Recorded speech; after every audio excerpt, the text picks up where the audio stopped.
presented by General Tire. Anywhere is possible.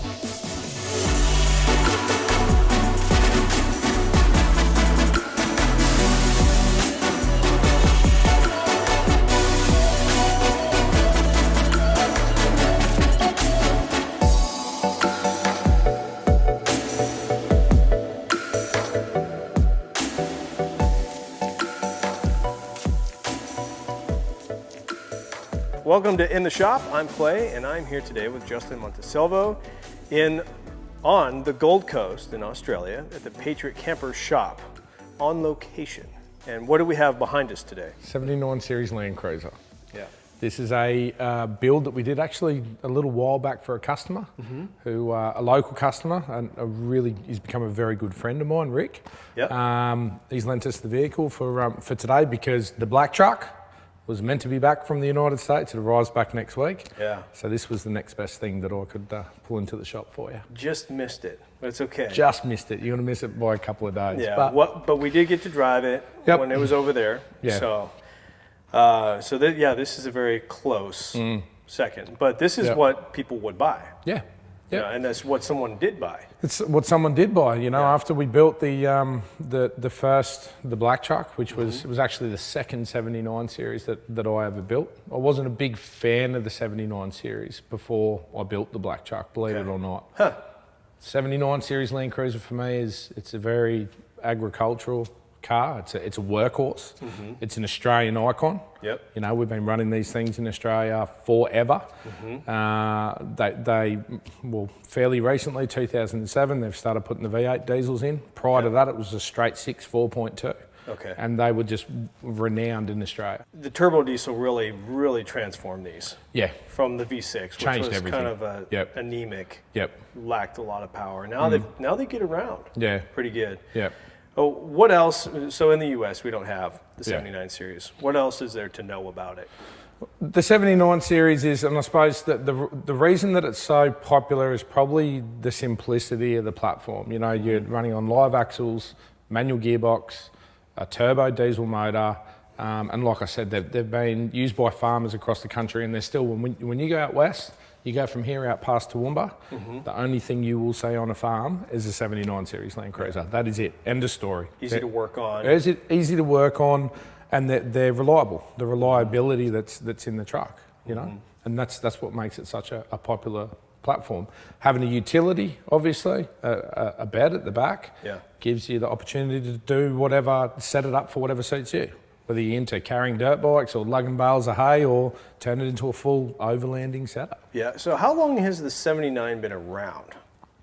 Mate, I couldn't tell you. 70s, 79 series must be the 70s. Okay. It would have come out. So a long time. A long time. Yeah. A long time. 2007 is when they switched over from the 4.2 to the current V8. Okay. And that was a big shift. I think Toyota lost a lot of their fan base when they did that. Really? The 07 models had big problems with blow-by. They were popping motors at 100,000 Ks. Wow. Fifth gear was very, very short in it, and recently they've only changed the fifth gear in it to get better economy, so the farmers didn't like it because they weren't getting the fuel consumption out. Sure. They've done some silly things with the first models. The dash, they didn't even change the dash when they widened the front of the cab to fit the V8 in. So there was a gap There's in a gap on either side of the dash, and they still haven't fixed the track on it. Yeah, so the front is wider than the rear. The front is wider than the rear of the truck, and that goes back to the 6-cylinder days.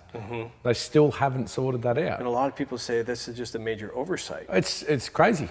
It's crazy. And you notice it when you get in the sand. You notice it because it's just kicking around back there. It just wobbles around back there, and it's like they're so loose in the back end.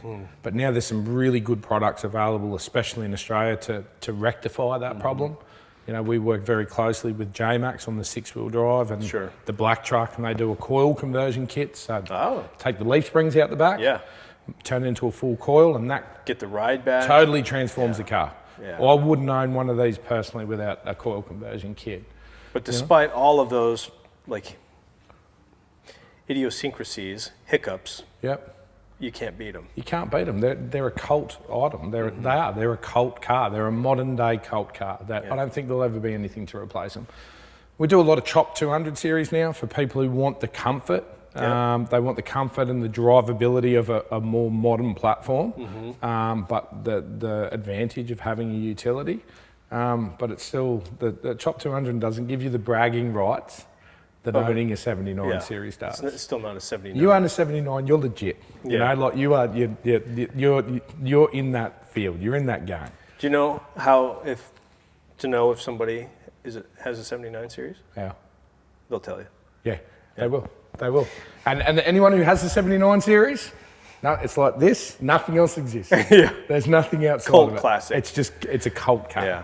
You know. So what have you done to this one? Now you've taken the base model 79 and then. So we do a couple of modifications that we feel are imperative to turn them into a touring truck. First thing with the 79 series, all of our Super Tourer range, so every 79 series that we build, up until very recently, we put a 300mm chassis extension. So we put a foot into the back of the chassis, so we cut it pretty much at the cab. Okay. And then we weld in a section that's 300mm longer. Does two things. It gives you a more usable bed space, so it increases the bed space, so you get a 2100 tray on there. And the second thing that it really does, and it's really noticeable, these things are really well known for picking up the front wheels off-road, and especially when they're leaf sprung. Okay. You know, now I can't tell you the mechanics behind it or why they do it, but when you go and put that 300mm chassis extension in it, when on corrugated roads, you notice a difference immediately. Yep. And in really harsh sort of terrain, like you've seen me, even in my black truck, you've seen me pick up wheels. Yep. That it's notorious. They're notorious for doing it. So that kind of calms that down a little bit. Ah, simple. So the chassis extension is the first thing. Our base sort of Super Tourer packages, we do all of the bar work, TJM bar work. We put on a set of lights, good set of tyres, good set of wheels, a 2-inch suspension lift, the 300mm chassis extension, and then this is our first generation of PCOR beds. That's on PCOR didn't even exist when we did this. Yeah. You know. And then you designed what later became the PCOR system. Exactly. And what do you call this one? This is pre-PCOR. This is pre-PCOR. So all we did with this first design of bed, it was only available to Super Tourer customers. Okay, that's so right. we don't build custom trucks. A customer can't come to us like they would at a four-wheel drive store and say, I want this with this and this. We put a package together and we sell a turnkey vehicle. Yep. And the beds were only ever available on those vehicles. Now we've, over the past couple of years, and as we're getting better with our manufacturing processes, it's time for us to expand a little bit more. And we have a big outreach from customers that want to buy the beds. And people were wanting them. They want them. They saw that and they said, I want it. Yep. But you couldn't have it for a while. Now you're saying you can have it. Now we're saying exactly PCOR. you can have it through PCOR, which is Patriot Campers Off-Road. Okay. So obviously from the nose to the rear, we've got TGM, winch. What size winch? So we got a 12,000 in the front and a 12,000 in the back. Oh, so right so they come standard with rear winches. That was something that when we started the Super Tourer range, nobody was doing that. Nobody was doing sort of standard. Everybody's always put rear winches on, comp trunks and all that sort of stuff, or very specialised touring vehicles. But as a mainstream item, we developed a cradle in the back for, to house a rear winch. A rear winch is one of those things you're not going to use it all the time. You're going to use it fraction of the time you're going to use your front, but when you need it, you need it. Yeah. And I've been in that situation quite a few times where you have to have I can tell you several in my own life where that would be quite handy. Where it would be really handy. Yeah. Snorkel is a standard option. Obviously a good radio is a standard option. We use the GME stuff, again, Australian made. It goes back to what we were talking about before. We try and keep everything Australian and Australian products. And this is so the AirTech. Yep, that's a TJM product. TJM versus JDM? Safari is probably the biggest brand here in Australia there. I think Safaris are distributed through ARB. Okay. Yep. They're probably the biggest brand of snorkels that are here. But the AirTech, we run them on all of our vehicles, and we always have. They're a good bit of gear. I don't like going against completely what I did with the Mega Tourer. I don't like big modifications to touring vehicles. I'm not really that into it, to be honest with you. The expanding of the complications. Complications, reliability. We do exhausts and chips, There's a company here in Australia, again, another Australian company called Torque It, and they do a system, bolt-on stainless steel exhaust. bolt-on computer, bolt-on pedal torque. Oh, okay. So those 3 items there give you complete reliability. They give you all the power that you need.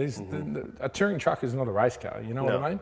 And I think a lot of people chase excessive horsepower out of these vehicles, and all you're doing is adding that complication and unreliability. Yep. Which again, like I said, it goes against everything that we did in the Megatura, but that's not what the Megatura was about. The Megatura was about really pushing that limit, see how far we could take it. Yep. But for the general sort of day-to-day adventurer, these trucks have got all the power you need. They don't need any more power than that, you know? So moving into the cab, have you done anything on the interior? This one here, we've done a couple of the necessity items, I feel, for a 79. 79, like I said, very, very agricultural truck. You know, you drive a 79, you're going to get wind blowing through the doors. You know, they don't seal properly. There's no sound deadening inside at the body of a 79. It's metal. It's just metal. Yeah. Tyres whining, uncomfortable seating position. You've got nowhere to rest your arms. The door's right there. Yeah. You put two, if you were me sitting in the 79, we'd be like an inch away from each other. 3 kids in the back of the 79. Yeah. Don't want it. No good. You don't want to do that. Yeah. You don't want to do that to yourself, let alone the kids. Yeah. So there is a few things that the 79 are a necessity as far as I'm concerned. You need a big padded centre console in a 79. You've got all this dead space between the dash and the seats. And then like I said, if you put your arm on the armrest in the centre 79, you're down like this. Yeah. Up against the door, you need another pad over there, and an overhead console is a must in the 79 as well. Keeps all your gear nice and neat, somewhere to mount all your comms, all your charging gear, and all your pockets. Those are the real sort of necessities. 79 series, most owners will know it's you run the gauntlet with a clutch.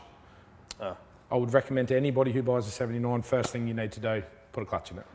Some customers will get 50,000 Ks out of a factory clutch. Others, I've seen them in 5,000 Ks when they're towing. They burn them up. They're just gone. You know, that's a real weak point in the 79s. As far as the rest of the interior, that's probably about the necessities, but the other thing that you probably, if your budget allows for it, a good set of seats, because the factory seats are not very comfortable. They're agricultural. They're very, very agricultural, but you got to keep in mind that's what this truck is. If you were looking for a vehicle, an overlanding vehicle or a touring vehicle that you wanted to use as a daily driver, you're more of a weekend warrior, this is not the truck for you. This is not a truck that I'd want to be driving in the city every day. Yeah. If you're out in the country, perfect. Perfect vehicle. You know, turning circle is really bad in them. Sounds like I'm banging on 79s, doesn't it? Well, I think they've got their things, but I've spent a lot of time in the 79 series. I love them. All kinds of different places of the world. Yeah. And there is this love for it. I love them. My black truck now is part of my family. Yeah. That thing will never, ever, I'll go to the grave with that vehicle. That belongs to the kids. In a lot of ways, it's part of its charm. Exactly. Yeah. That is part of its charm. So it's not that, I think, the cult guys are probably going to hate on me for saying some of these things, but that's what it is. That's what a 79 is all about. You know what you're getting into when you buy one. And you got to. Look, we've had disappointment from customers that have bought 79s from us. We've had that. We've had guys that didn't know, they've bought into the romance of owning a 79 and then they've come from a 200 series. One customer that actually comes straight to mind is a guy that came out of a Sahara. Leather, heated seats, nice and quiet, beautiful, the best Toyota that's made. Bought into the romance of a 79 and, he rang me up a couple of months after and he's like, mate, this is not for me. This is not the truck I want, We actually ended up putting him back in another 200. We converted a 200 series for him. Right on. So it's not for everyone. Yeah. It's not for everyone.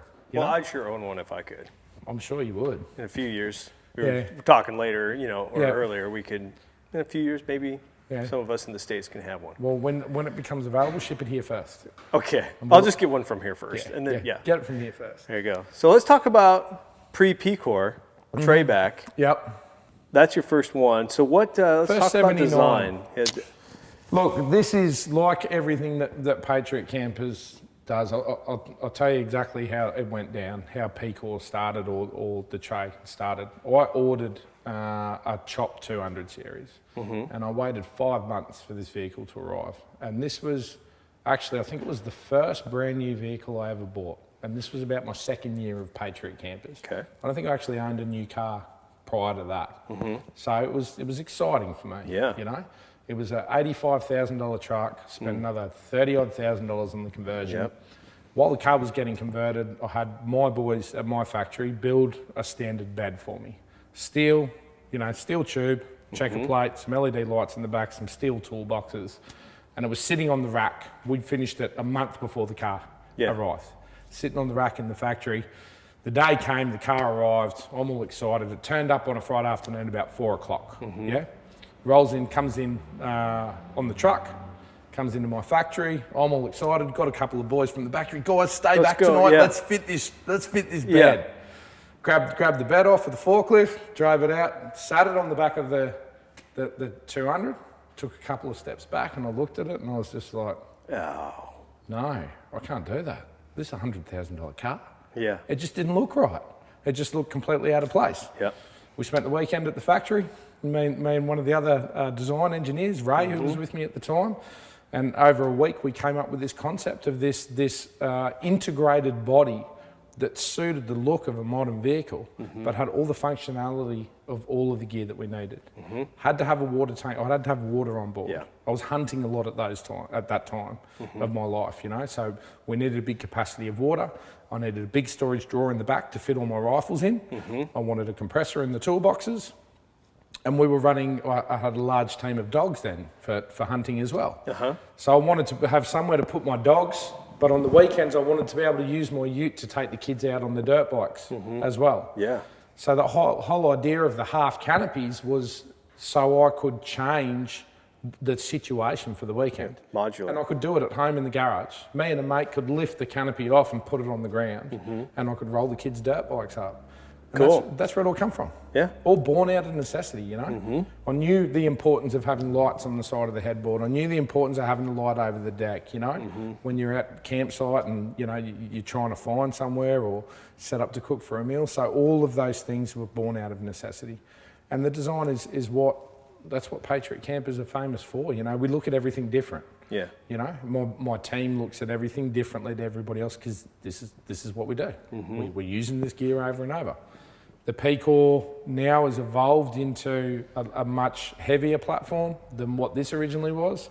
It's a much more effectively, we can produce it much more effectively to reduce the cost, a little bit more without sacrificing any of the quality. It's all aluminum, all non-corrosive stuff. There's a lot of gear actually underneath that tray. There is. That we use from the X1. The water tank is stolen from the X1.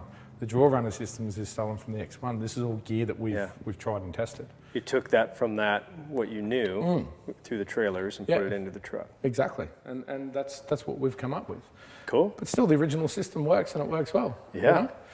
Then after we had the dog box, that one at the back, you can remove the vents and you can either use it as an enclosed canopy or you can use it as a ventilated canopy. Yep. After I had that one for a while, that half canopy, I thought, maybe I need a second canopy that I can put all my Red Arc gear in and my inverter and all that sort of stuff. And that's where the second canopy came from. And now we've got a system you can tailor it for a weekend like that. Yep. It's pretty cool. It is very cool. Yeah, the modularity of it is huge. Yeah. Yep. And there's several versions out now. Like, ours is on the Tundra. Yep. It's one big wing door. One big unit. So we call that the 3/4. Okay. Because it doesn't go, there is reasons behind why we did that as well. Spare tyres overhanging the back of the truck. For me, it hinders on towing. So it affects what you're towing behind because you lose that swing, articulation of the trailer. The second thing is, and especially on the 79, when you got the weight of two spare wheels, 100 kilos hanging that far back over the chassis, that's affecting the front. So you're exponentially seeing more lift the further it goes back. And you'll see the difference. If I go out wheeling with one of my mates in a Super Tourer, and they're in a 79 that's got tyres hanging over the back, you see the difference straight away. The way they pick the wheels up. Interesting. So the balance changes. Balance. So I like keeping everything on the tray. Yeah. Roof rack systems. Yep. Do you have your own, or is we do now, but we have an integration for the 79 series between we use all Rhino products. We've always used the Rhino platform. They're an Australian company. They're an Australian company. But the Pioneer platform is, a good bit of gear. That the best thing about that for me is the accessories that they sell to go with them. Jerry can mounts, propane tank mounts, swag mounts, hang your awning off it, rooftop tents, all of that. They're just so versatile. I don't like the look of the way the mounting system is to the gutter rail on all roof racks. So we came up with a new concept of a sheet metal roof rack with sheet metal sides that we can integrate all of our LED lights into, like we do on the Mega Tourer. Yep. So that's pretty cool. We've got systems now for light bars, to mount light bars onto the front of the roof rack, which we're releasing through PCOR too. Awesome. Shortly, so that's going to be pretty cool. But a roof rack's definitely a necessity. You've got all that space sitting up on top, you know. Yep. I'll see the way you guys load them up. Keep it light, but you use it. Yep. So what else? Anything special to the interior of these boxes? One I can see is the vented one. Yep. So you got the vented one at the back, which we call the dog box. Okay. And then we've got a fully integrated battery management system as an option inside of our half canopy and in our 3/4 canopy. It comes standard. So your setup, what you currently have, that's standard in our 3/4 canopy. Okay. But you can also option exactly that same system with the red arc BMS, the inverter, battery, all your circuit breakers, LED lights, all your 12-volt charging stuff. That comes as a complete package as well that we can integrate into that canopy. Cool. You know, that's one of my favorite features about that too. Oh, it's. So I'm glad that I was able to have some experience with all this before I came down. Before you came down here, because now you're familiar with it. You know it. It's truly something. You've done well. Thank you for building something so cool. Not a problem. Thanks for using it. You bet. Well, this is awesome. We're running. I mean, this is one of the coolest trucks out there. It's a pleasure to see it, to touch it, and to hear all about it. Yeah, look, it's not, like I said, it's a shame. We just missed that black truck just by that much, but look, this is the next best thing, you know. This gives you a good indication, and we'll go for a drive around in it in the next few days and see what you think. Yeah. I'll have even more feedback in a few days. Yeah, for sure. Well, thank you. Cool, man. Thanks.